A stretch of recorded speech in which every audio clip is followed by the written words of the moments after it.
Bonsoir, je vais vous lire quelques extraits de mon recueil Trois foulées plus bas qui est paru en 2019 aux éditions Bruno-Doucet. L'ignorance fastueuse. Imagine une langue dont le sortilège aurait vaincu tous nos fardeaux.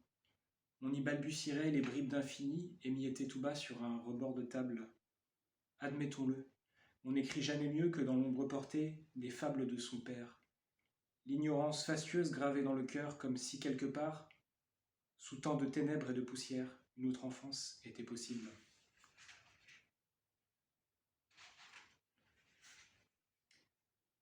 Un poème dédié à René Guicadou, qui est mon grand poète de cœur, pour un frère. L'entendez-vous? C'est une voix qui couvre à l'ombre de la page comme l'astre au soir de la Genèse. Sous le trèfle des talus, elle s'étend pour féconder le monde. Il suffirait de se pencher pour l'entendre vous parler. Il y a en moi un frère qui brûle de partir. Parfois, j'écoute sa plainte. Contre un vélin, je la dépose, et en la relisant, je reconnais son souffle. Le seul poète, c'est cet ami, aux prunelles de soufre, l'amant close sous l'écorce d'un autre, dont le chant s'unifie aux couleurs de l'automne.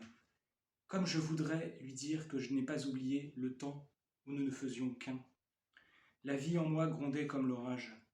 Mes lèvres bleues de mûr s'arrogeaient le silence, et tout en m'en allant par les chemins de terre, je semais ma vigueur sur les scories du jour. Oh, c'étaient les mêmes mains, ces mains qui vous écrivent, ces mains d'homme trop pâles pour être franches. Oui, ces mains ont taillé des serments sur la peau des marronniers avant de les trahir. Mais l'âge était à la félicité, et dans ce beau mensonge naquit mon premier poème.